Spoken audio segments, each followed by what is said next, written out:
अलग आयामों के द्वारा इन पर्वों की आराधना कर रहे हैं। इन दिनों में श्री अंत के दशांग सूत्र की वाचना सुनी और सुनाई जाती है, जिसे आप सभी ने अभी श्रद्धा और आस्था के साथ श्रवण किया है। और इन 8 दिनों में एक विशेष प्रवचन माला भी चल रही है, जिसमें मेरा समय थोड़ा कई कारणों से कटता बहुत थोड़ा बचता है। फिर भी थोड़े में थोड़ा जैसा भी समय की अनुकूलता है उसके हिसाब से मैं अपनी बात कहने का भाव रखूंगा। आज का निर्धारित विषय है जैन आगम और पर्यावरण। पर्यावरण भारत की ही नहीं, आज पूरे विश्व की समस्या है। पर्यावरण को दूषित करने में पूरे विश्व के उपभोक्तावादियों का हाथ है और पूरी प्रकृति का जमकर के दोहन चहु और हो रहा है, और जिसका परिणाम है ग्लोबल वार्मिंग। पृथ्वी आज संकट में है, ये प्लेनेट संकट में है, और इस संकट को दूर करने के लिए वैज्ञानिक क्या, पर्यावरणविद क्या और बहुत सारे बुद्धिजीवी लोग इसके रक्षण संरक्षण के लिए चेतावनियां दे रहे हैं। आज से 10-10, 15-15 साल पहले हम और आप जब पढ़ते थे तो ऐसा लगता था ये पर्यावरण वैज्ञानिक सनकी हैं और बेमतलब की बातें कर रहे हैं, ये हो जाएगा वो हो जाएगा। लेकिन आज ग्लोबल वार्मिंग के परिणाम हमारे और आपके सामने है। कहीं सूखा है तो सूखा ही सूखा है, और पानी है तो बाढ़ ही बाढ़, और पानी भी विनाश लीला वाला है। कहीं जंगलों में आग लग रही है, कहीं बादल फट रहे हैं, कहीं पहाड़ गिर के नीचे आ रहे हैं। ये सारी चीज़ें क्यों? क्योंकि पृथ्वी के अंदर हम सब लोगों ने, पृथ्वीवासियों ने जरूरत से ज़्यादा छेड़छाड़ कर दी और इसके साधनों का भरपूर दोहन किया है। पर्यावरण का शाब्दिक अर्थ होता चहु और, हमारे चारों ओर, भारत के चारों ओर, अन्य देशों के चारों ओर, पूरे विश्व के चारों ओर हम सब ने मिलकर के जो एक वातावरण बनाया है वो पर्यावरण को संकट में डाल रहा है। और शुद्ध पर्यावरण तो ये कि हमारे चारों ओर शुद्ध वातावरण है, हवा भी शुद्ध है, पानी भी शुद्ध है, सब कुछ शुद्ध ही शुद्ध है। तो समझिए कि पर्यावरण की रक्षा है। आज दुनिया भर के प्रदूषण शब्द सुनने में आ रहे हैं। कोई कहता वायु प्रदूषण, कोई कहता जल प्रदूषण, कोई कहता ध्वनि प्रदूषण, कि शोर इतना है सिर दर्द होता है, कान के पर्दे फट रहे हैं, बीपी बढ़ रहा है, शोर। दुनिया भर का दूषण जो है आज चारों तरफ देखने को मिल रहा है। उसका इफेक्ट मनुष्यों पर तो है ही है, पशु पक्षी जगत पर भी उसका प्रभाव देखने में आ रहा है। लेकिन बात आती है जैन आगम और पर्यावरण की। मैं आपको एक बात बोलता हूं कि आप यदि थोड़ा सा मनन चिंतन करें और शोधात्मक आपकी दृष्टि हो, एक जैन साधु साध्वी और एक सही मायनों में श्रावक वृत्ति, श्राविका वृत्ति को अपनाने वाले श्रावक श्राविका, आम आदमी की बात नहीं कर रहा, जिसने श्रावक श्राविका वृत्ति को आचरण में ले लिया है, इन चारों की संपूर्ण जैन जीवन शैली ऐसी है जो पर्यावरण की कहीं ना कहीं रक्षा करती है, पर्यावरण को कहीं ना कहीं पुष्ट करती है, एक अच्छे वातावरण का निर्माण करती है। जब आप और हम साधु के 5 महाव्रतों में निगाह मारते हैं तो 2 महाव्रत ऐसे दिखाई देते हैं जिनका सीधा सीधा संबंध एनवायरनमेंट के साथ, पर्यावरण के साथ है। पहला महाव्रत है अहिंसा का। अहिंसा को लेके चलने वाला, जीने वाला साधु साध्वी न्यूनतम हिंसा, कम से कम हिंसा, कम से कम प्रकृति को चोट पहुंचे, ऐसी अहिंसात्मक जीवन शैली को जीने का सारी जिंदगी उसका अभ्यास चलता है। और वो अहिंसा को लेके चलने वाला कहीं ना कहीं पर्यावरण की रक्षा का काम करता है। दूसरा व्रत है अपरिग्रह, परिग्रह को छोड़ना, अपरिग्रह को अंगीकार करना। एक शब्द आता है उपभोक्तावादी सोच। उपभोक्तावादी सोच क्या है? बाजार से ये भी ले लो, ये भी ले लो, ये भी ले आओ, वो भी ले आओ, फिर थोड़ा सा काम में लो, उजाड़ दो, फेंक दो, फिर और आ जाएगा। ये दृष्टि न एक साधु की होनी चाहिए और न एक श्रावक श्राविका की। जो साधन, जो वस्तु मेरी नेश्राय में आ गई है, अब मैं उसका अधिकतम उपयोग करूंगा जब तक वो जर्जर नहीं हो जाए, खराब नहीं हो जाए, मैं अगली वस्तु नहीं खरीदूं, ग्रहण नहीं करूं। तो ये जो है उपभोक्तावादी लोग क्या करते हैं, use and throw, use and throw, और ले आएंगे, क्या पैसे की कमी है, अब ये नया डिजाइन आ रहा है, नया कलर आ रहा है। ये दृष्टि साधु की या श्रावक की नहीं होनी चाहिए। आपके जो ग्रस्तों के 12 अणुव्रतों की चर्चा आती है, उसमें अहिंसा अणुव्रत के अंतर्गत आपके बहुत सारे नियम जुड़ जाते हैं। फिर आपके लिए अपरिग्रह शब्द का प्रयोग नहीं किया आगमकारों ने, आपके लिए किया इच्छा परिमाण व्रत, कि मैं अपनी इच्छाओं की सीमा बांधता या बांधती हूं। इतने जोड़े से ज्यादा कपड़े नहीं लेने, इतने से ज्यादा सोना चांदी नहीं अंगीकार करना, मेरे नाम से कोई गाड़ी नहीं खरीदना, मैं अपने कम से कम साधनों के द्वारा अपना गुजर बसर करूंगा। ये दृष्टिकोण आप लोगों का होता है और होना चाहिए।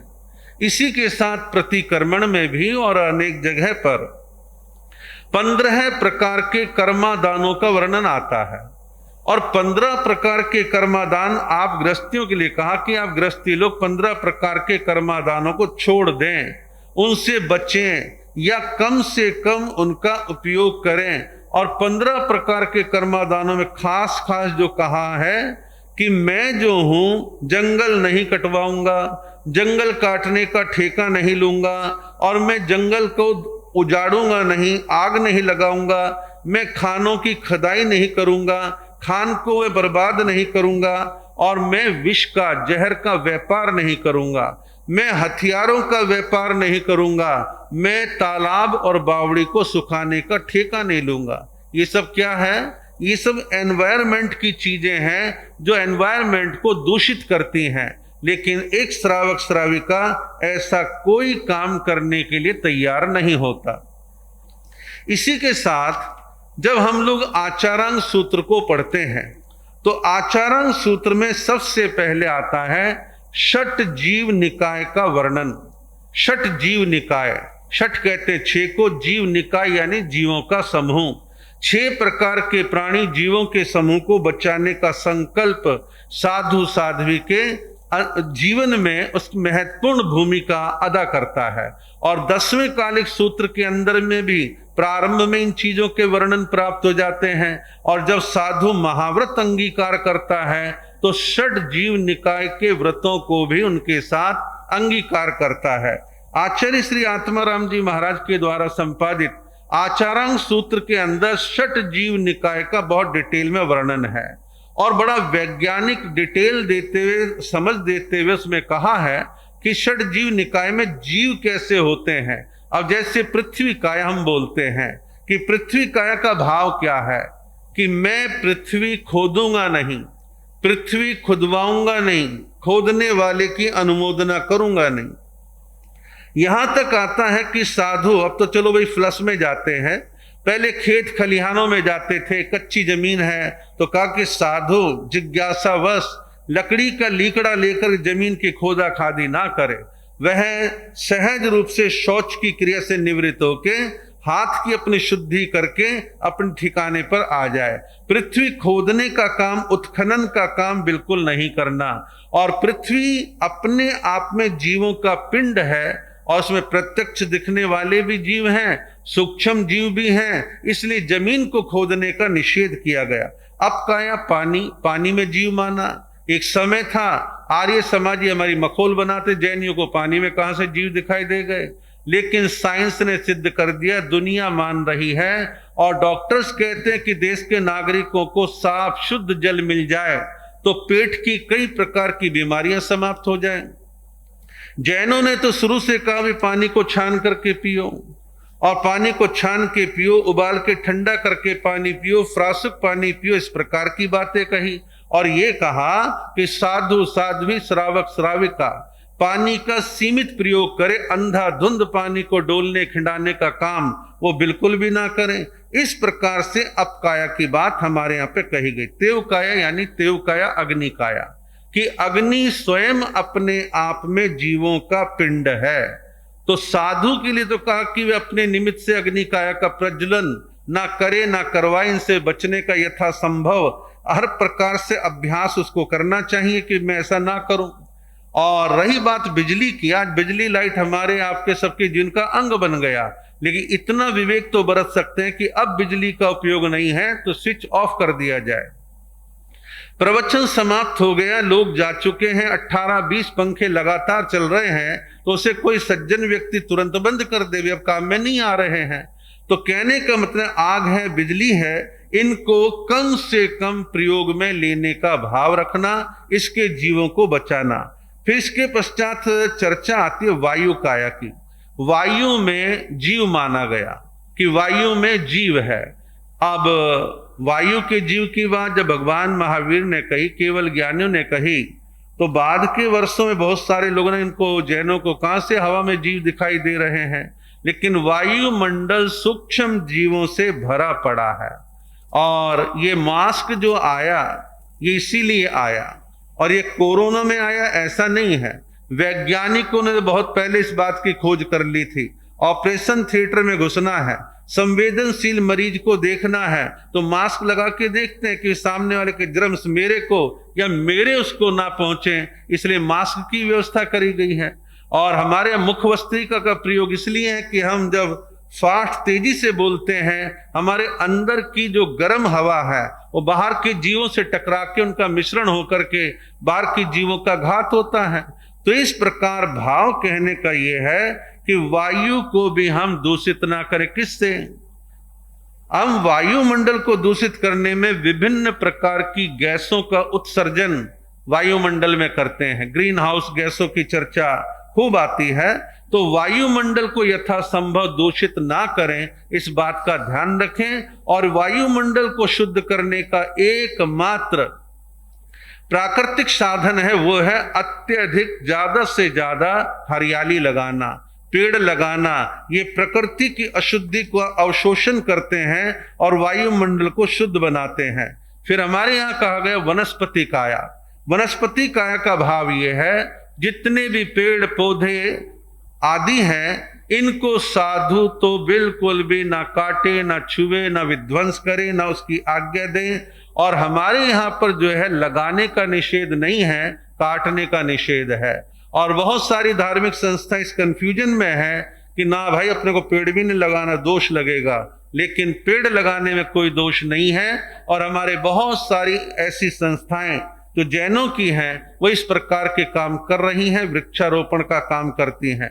ऐसी त्रस्काय के जीवों की रक्षा की बात है। त्रस्काय वो है जो जीव चलते फिरते हमारे को दिखाई दे, जिसमें जलचर, स्थलचर, खेचर, उर्पुर, भुजपुर आदि ये सारे जीव आ जाते हैं। इन सब की रक्षा की बात हमारे यहाँ पर कही गई है।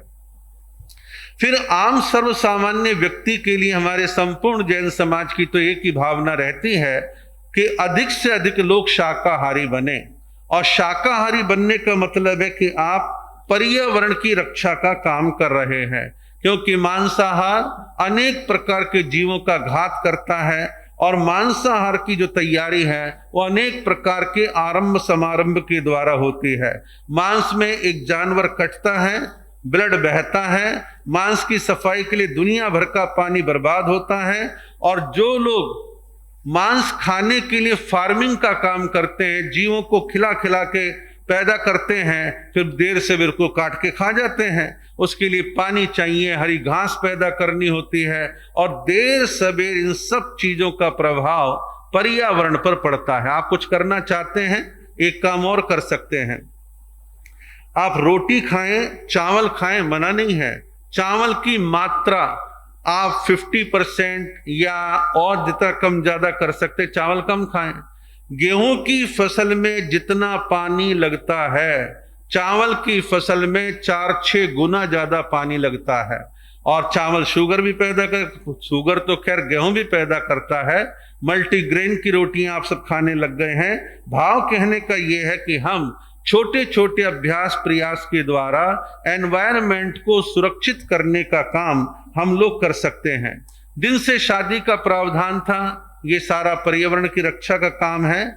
दुनिया भर की हैलोजन रात के समय जलती हैं, कोई दारू पीता है, कोई लेट सवेर आता है, एक्सीडेंट होते हैं, ना जाने क्या क्या चीजें हैं। हमारे जैन श्रावक श्राविकाएं पहले और अभी भी करने वाले करते हैं, शहद नहीं खाते थे, रेशम का प्रयोग नहीं करते थे, चमड़े का प्रयोग नहीं करते थे। मानते थे कि जब शहद का छत्ता तोड़ा जाता है तो वाइट वाइट कलर के अंडे वो भी सब पीस दिए जाते हैं और शहद व्यक्ति निकाल लेता है।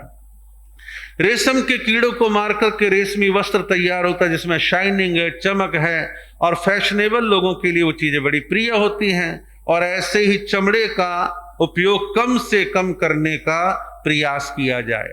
हमारे 24 तीर्थंकरों के 24 प्रकार के अलग अलग वृक्षों का, पेड़ों का शास्त्रों में वर्णन आता है। हम उदयपुर में थे, 2007 का वहां पर चातुर्मास था, तो वह एक परिकल्पना सामने आई। मैंने वैसे ही बस प्रेरणा दी कि इस दिशा में कुछ होना चाहिए। तो राजा महाराजाओं के महलों के कुछ ऐसे हिस्से थे जिनको एनजीओ संस्थाओं को दिया जा रहा था कि आप यहाँ पर डेवलपमेंट कीजिए। तो एक जैन समाज को भी 4-5 एकड़ की जमीन मिली हुई थी। वह मैंने कहा 24 तीर्थंकरों के 24 वृक्ष लगाओ और उसका नाम अरिहंत वाटिका रखो। तो परिणाम है कि उदयपुर में अरिहंत वाटिका बनी और 24 तीर्थंकरों के वृक्षों का वृक्षारोपण हुआ। तो जैन समाज तो इन चीजों को आगे बढ़ाने का काम करता है और हमें इन चीजों को बढ़ाना चाहिए। हालांकि मेरे पास मैटर कहने के लिए भी और बहुत सारा है, लेकिन समय सीमा को देखना है और कुछ सूचनाएं भी देनी है। लेकिन आप सब विज्ञ हो, अनाड़ी नहीं हो। आपकी जनरल नॉलेज, आपके अखबार, आपके घरों में अखबार, मैगजीन, दुनिया भर की चीजें आती हैं। आप सब एनवायरनमेंट की रक्षा के लिए छोटे छोटे प्रयत्न निरंतर जारी रखें और अच्छी दिशा में काम करने का आप सबको प्रयास करना चाहिए।